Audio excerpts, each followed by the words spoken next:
Muito bem, tá aí, vamos lá.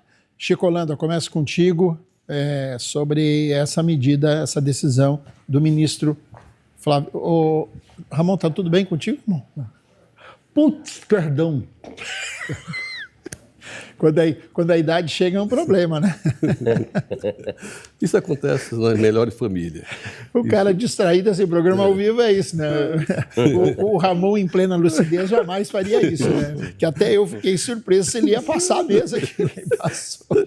Vamos lá, Chico Holanda, a sua análise aí, por favor. Isso acontece nas melhores famílias, isso aí é uma coisa que às vezes a gente... Hoje é sexta-feira, vamos assim, perdoar aí a posição. Sextou. Ramon é um cara bastante ético, bastante...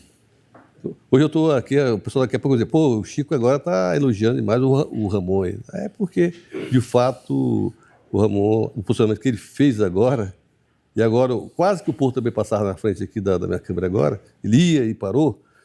Mas veja só, é uma situação, é um tema que eu entendo, tá? Olha, eu sou contra em muitas coisas desse ministro da Suprema Corte, tá? Mas é necessário, tá? É necessário porque a gente vê hoje, tá? Poderes, tá? Que às vezes as pessoas comentam muito, falam muito do executivo, do legislativo, mas o nosso judiciário realmente precisa ser revisto, tá? Eu acho, tá, que é uma questão de coerência. Está dentro da legalidade, como o Romulo falou, está, é legal, mas é imoral, tá? A gente vê o posicionamento, o que se leva, o tratamento, vamos dizer assim, que tem no judiciário, principalmente o da altas cortes, os juízes, promotores e por aí afora, procuradores, do servidor público comum. Tá? Então, eu acho que, de fato, é necessário que haja... E eu digo isso aqui, e eu tenho uma filha que é juíza, tá? Lá em Goiás. Tá? Mas eu sou... E é necessário que se faça. E, evidentemente, que as categorias vão na defesa. Isso é natural. Isso faz parte da defesa da sua categoria. Tá? Isso mexe no bolso de todo mundo. Mas é necessário, nesse caso, está de parabéns o Dino, e ele tem que se manter firme nesse posicionamento que ele teve a coragem de iniciar. Muito bem. Agora vamos ouvir o Alexandre Porto, né? O que ele tem para nos dizer sobre essa decisão do ministro Flávio Dino, né?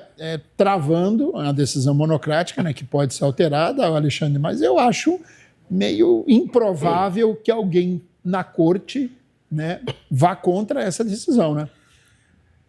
Olha, Cícero, vamos ter que aguardar, porque é uma medida, a certo ponto, polêmica, né? Para você ter uma ideia, o Brasil, em 2024, gastou em torno de 1,2% a 1,4% do PIB com o judiciário. A média dos países emergentes é 0,3% a 0,5%. Então, isso denota uma diferença. Agora, se tem direito ou se não tem, terão que respeitar a lei. Vamos aguardar, é monocrático, ainda cabe recurso, agora entraram algumas associações como Amigos Curi, né, amigos da parte, que farão parte dessa situação toda. Vai ter mais alguns meses aí de discussão, mas como você disse, né, não sei se vai ser alterado. E me chama a atenção o seguinte, por que só agora teve esse levantamento? Porque isso não é de agora, né, nós temos situações pelo Brasil afora de alguns valores que ultrapassam muito o teto constitucional. Mas vamos ter que aguardar. Rondônia ainda tem uma situação que, seguidamente, o nosso judiciário ainda vem ganhando prêmios, né, pela sua celeridade, enfim. Tem lugar no Brasil que não tem nada disso e que às vezes custa mais caro ainda. Então, vamos aguardar o que vai acontecer. Mas é uma situação delicada que acaba impactando, sim, nos cofres públicos, né? Muito bem. É difícil para a população entender, né? Ramon, agora é a sua vez do seu comentário. Mas, Ramon, eu não posso deixar, o Edno, abre a imagem aqui, eu não posso deixar de chegar aqui do lado do Ramon. Dá licença, Ramon. Vê se está com febre. Não, tá tudo certo. Tá. É sexta-feira de carnaval. Tá normal, então. Então vai lá, Ramon. A sua análise, o seu comentário sobre esse tema aí. Desculpa, telespectador, eu olhei para o celular estava com 2% de bateria, aí quando ele falou Chico, aí eu vou recarregar, nem, sabe, quando o cérebro faz assim, desligou, perdão, desculpe aí o telespectador, desculpe Cícero ter interrompido. Tranquilo. Mas enfim, é coisa de programa ao vivo e a gente aqui foi uma distração terrível, a gente quando passa dos 50 costuma dar essas coisas. Vou botar a culpa na Covid aqui, que eu fiquei 6 dias internado e a Covid desse problema, foi lá em 22, tá bom? Obrigado, desculpa. No que diz respeito a esse penduricalhos é o seguinte, o servidor público, de uma maneira geral, né, e aí colocando os magistrados, que são agentes políticos, mas uma espécie de servidor público, durante muito tempo foi destruído o nosso poder de compra. Né? Eu sou servidor público há 30 anos. Então, a cada reforma que era feita, administrativa, se reduzia direitos e se tirava vantagem do servidor público. E, durante algum tempo, uma das formas que os governantes utilizaram para dar aumento salarial, né, mas que isso não vá para a aposentadoria do servidor, foi criar penduricalho de auxílio. Né, porque, por exemplo, eu sou servidor público, eu recebo auxílio alimentação do Poder Judiciário. O auxílio alimentação não é uma verba salarial, ela é uma verba indenizatória, ou seja, ela não se incorpora ao meu vencimento. Então, quando a gente aposenta, não vai. Os professores, esse dia, estavam brigando aqui no estado de Rondônia pelo aumento do vale alimentação. Às vezes, quando o executivo ele não tem como fazer o aumento salarial porque isso tem um impacto a longo prazo, ele pega e cria um auxílio, um negócio para dar aquela compensada, aquela maquiada, né, nos vencimentos do servidor público. Qual é o problema? É que não se pode exagerar na brincadeira. Me parece que tem penduricalhos aí, né, verbas indenizatórias, que são um salário novo, às vezes até mais, para algumas categorias. É disso que se trata, é de um exagero que se deu na utilização desse mecanismo que foi criado para reduzir gastos, vamos dizer assim, de longo prazo do Estado brasileiro e dos estados, aí comunidades federativas, né? E que algumas categorias criaram penduricalhos de auxílio disso, auxílio daquilo outro. E pior, institui o auxílio hoje, 20 de fevereiro de 26. Aí diz que isso tem efeito retroativo até 2015. Aí paga a partir de 2015 o efeito retroativo porque reconheceu o direito hoje. Aí ficou um exagero. Eu não sei qual é o tamanho disso. A nível federal, eu acho que o controle disso é maior. A nível dos estados, isso eu não tem como saber. Foi em cima disso que o ministro Dino colocou ali o pé na porta. Vamos parar com essa história. Porque isso é uma demanda antiga da sociedade brasileira, porque virou um negócio estapafúrdio. Essa história de você olha para o sujeito, no salário dele lá é R$46 mil o teto, mas você vê que com indenização ele está ganhando 130, 140 todo mês. Aí fala, não, é uma verba indenizatória antiga. O que foi? Uma ação, né, pagando um retroativo de um benefício não sei o quê, só que ele é retroativo há 10 anos, que você não pode pagar de uma vez só e você vai pagando parcelado e, na verdade, o que você faz de maneira superficial é dar um aumento salarial aí disfarçado de verba indenizatória. E isso se tornou uma constante para várias categorias aí, principalmente as categorias mais poderosas da burocracia brasileira. Volto a dizer, não sei qual é o tamanho desse problema. O que a gente sabe é que ele existe e que as decisões do ministro Flávio Dino são no sentido de fazer um freio de arrumação e uma correção nesses exageros que vem acontecendo, que todo mundo sabe que acontece. Mas eu vou dizer uma coisa para você, isso não é regra para o servidor público de maneira geral, o servidor público como eu, por exemplo. Né? Ou dizer que todo servidor... Mentira, isso é mentira. A maioria dos servidores públicos ganha até 5, 6 mil reais se você botar servidores públicos da União, servidores públicos dos estados e dos municípios. Porque há uma ideia de se criar, porque são os servidores públicos. Não é. São algumas categorias muito poderosas, com um poder de lobby muito grande, né, que conseguem fazer isso. Porque boa parte desses penduricalhos, como disse as associações ali, elas não são ilegais. Boa parte desses penduricalhos foram criados por lei, né? Seja no Congresso Nacional, seja pelas Assembleias Legislativas, seja pelas câmaras municipais, e que em alguns momentos dão para os poderes o poder de legislar administrativamente de como é que vão usar esses artifícios. Parabéns ao ministro Flávio Dino. Esperamos que essa correção, que ela de há muito é necessária, seja feita agora. Muito bem.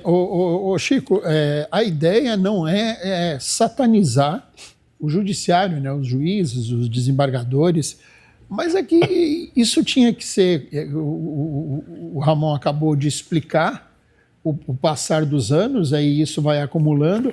Eu acho que o próprio judiciário, no caso o judiciário aqui de Rondônia, para não ficar essa imagem, porque a primeira impressão que fica é essa, né, de uma bolada, e realmente é uma bolada, R$1 milhão, né? Quem é que ganha isso hoje, gente? Jogador de futebol. E uma minoria. Dependendo do jogador, hein? E uma minoria. Uma minoria. É Então, 3% que ganha. então, Chico, eu acho que seria uma coisa de tentar deixar isso muito claro para a sociedade, não superficial, né? E é o que o Ramon falou, e eu vou novamente aqui. Ó. Veja só, não é justo, tá? Não é justo vamos dizer assim, uma quantidade pequena exatamente do servidor público, porque o judiciário, o legislativo, o executivo é servidor público, ou seja, está a serviço do público, tá? Servidor público.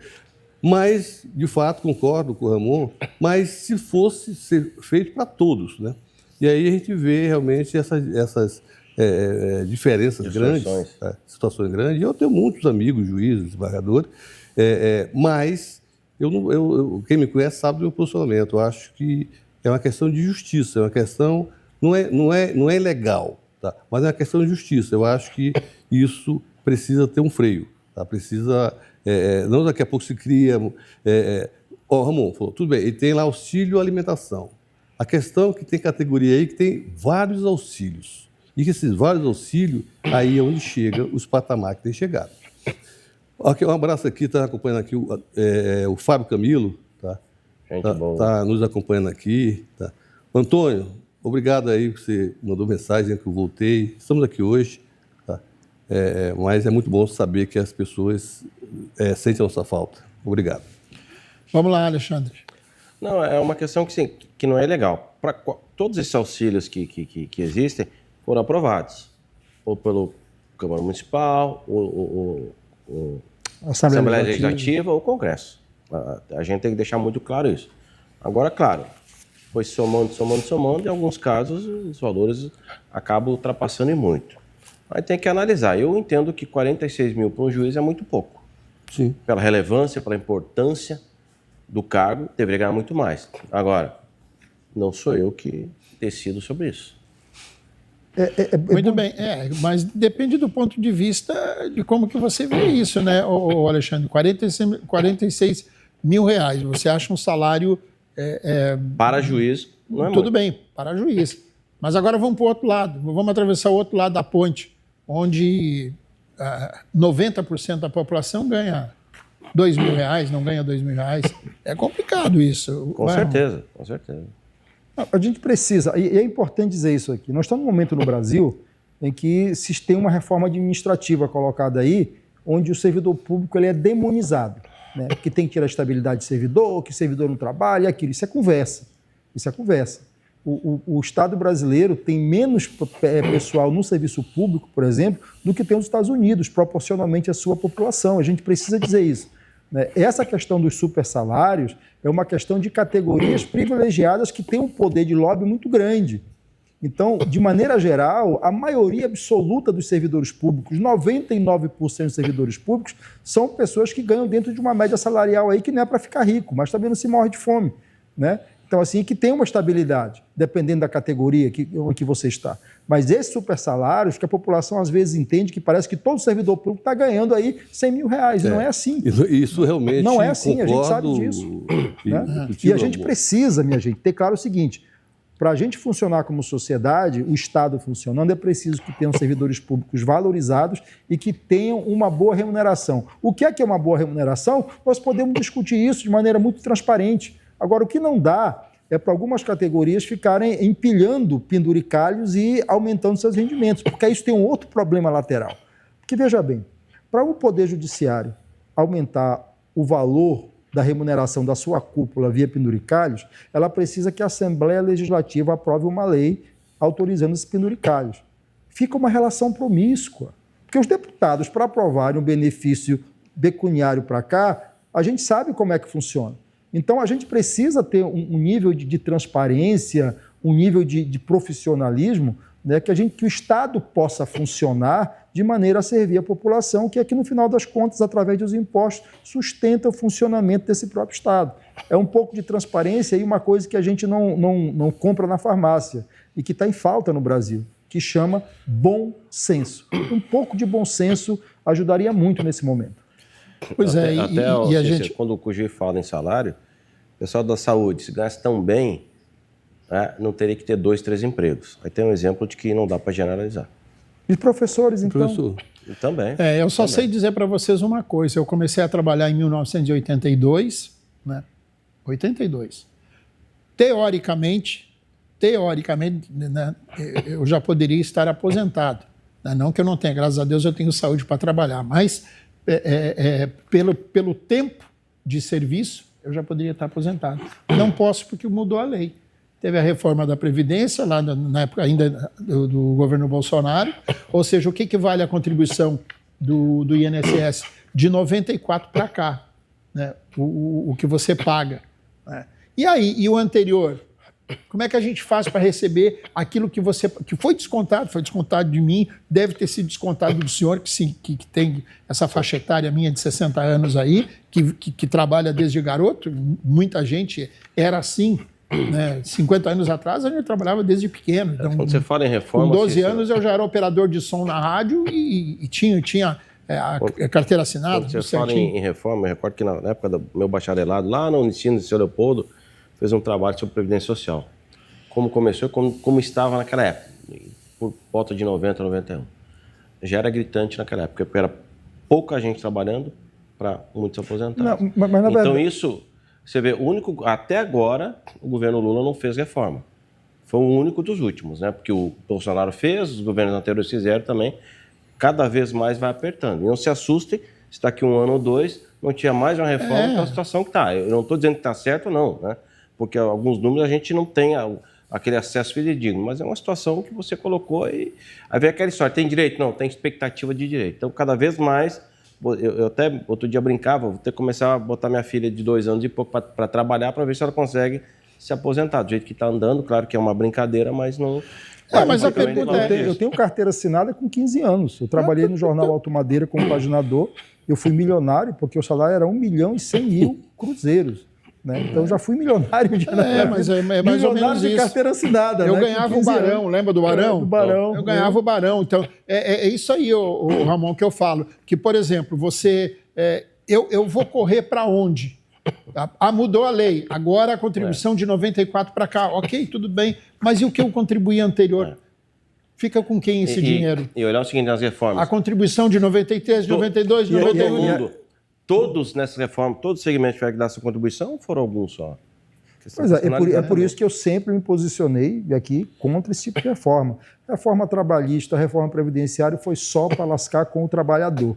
Essa que é a verdade. E a gente não pode admitir reforma desse jeito de novo, principalmente está no Congresso aí que reforma agora contra o trabalhador do serviço público, essa reforma administrativa que é para acabar com o serviço público, acabar com a estabilidade de servidor, para meter terceirizado no serviço público aí, nessas empresas que são de políticos, entendeu? A gente não pode deixar passar, por exemplo, essa reforma da administrativa que eles estão propondo, que é acabar com o serviço público brasileiro, que já está muito combalido por tanta reforma, por tanto ataque que tem sofrido nos últimos tempos.